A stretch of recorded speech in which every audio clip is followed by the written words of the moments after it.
हजरात, बहुत बड़ा खतरा, चीन की तरह हमारे लिए बड़ा खतरा बांग्लादेश बन चुका है।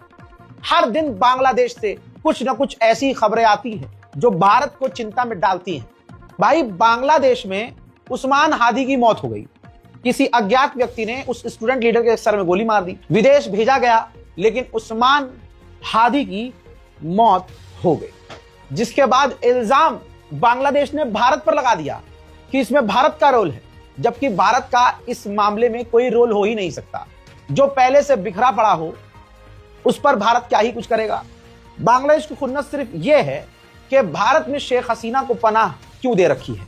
और यह बात बांग्लादेश की ये वाली बात सही है कि जब बीजेपी सरकार बांग्लादेशी बोलकर अपने ही मुसलमानों को अपने मुल्क से निकालने पर तुली है, तो बांग्लादेश की पूर्व प्रधानमंत्री को इसी बीजेपी ने बचाकर सेव क्यों रखा है। भाई, वापस फेंको इसे। सरकारी तौर पर बांग्लादेश ने 3 बार भारत से रिक्वेस्ट किया है कि शेख हसीना को हमारे मुल्क को सौंपिए, लेकिन मोदी सरकार का दोगलापन यह है कि भारत के मुसलमानों को बांग्लादेशी बोलकर भारत से भगाना चाहती है, लेकिन जो पूरी दुनिया जानती है कि शेख हसीना बांग्लादेशी है, उसे भारत में रखी हुई है।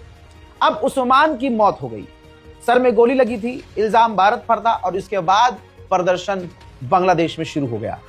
प्रदर्शन बांग्लादेश में इतना खतरनाक कि भारत की 2 जो बांग्लादेश में वीजा के लोकेशंस थे, वीजा दफ्तर थे, उसको बंद करना पड़ा, क्योंकि प्रदर्शनकारी वहां पहुंच गए और उन्होंने भारतीय दूतावास को नुकसान पहुंचाने की कोशिश की।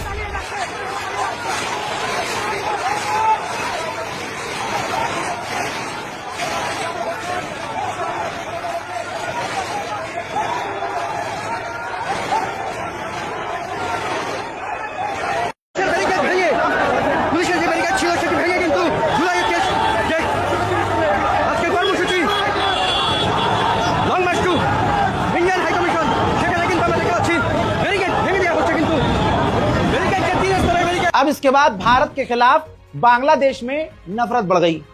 भाई, 7 सिस्टर्स जो कहा जाता है, अरुणाचल प्रदेश, नागालैंड, आसाम, त्रिपुरा, मिजोरम, इन तमाम इलाके को आजाद करने का ऐलान कर दिया गया वहां स्टूडेंट्स के द्वारा। आपकी स्क्रीन पर मौजूद ये जो भी वहां का छात्र नेता है, इसने भारत के 7 स्टेट को कब्जाने की बात कर दी कि हम 7 स्टेट 7 सिस्टर्स को आजाद करेंगे, वहां कब्जा करेंगे, हम ये कर देंगे, वो कर देंगे, भारत का डोमिनेंस चलने नहीं देंगे, हम भारत की तानाशाही चलने नहीं देंगे। जबकि भारत का बांग्लादेश के इंटरनल मैटर में कोई रोल ही नहीं है।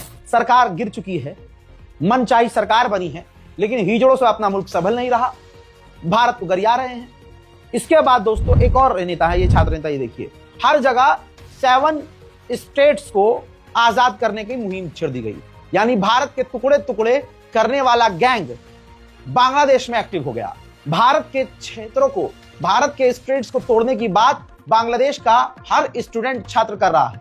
जब यह भारत ने देखा काफी करीब से, तो फिर भारत भड़क गया।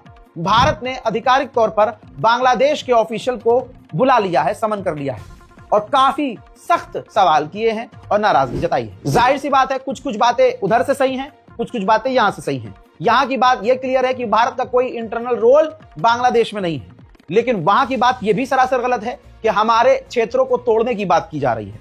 अब जब इलेक्शन पर भारत ने बोला, तो बांग्लादेश भारत पर भड़क गया और कहा कि हमारे यहां इलेक्शन में और इलेक्शन पर सजेशन कोई न दे, भारत हमें सजेशन न दे, हमें सजेशन की जरूरत नहीं है, हम बर्दाश्त नहीं करेंगे। जाहिर सी बात है, जिस सरकार पर इल्जाम लगा हो वोट चोरी करती है, ऐसे में बांग्लादेश यही लाइन बोलेगा।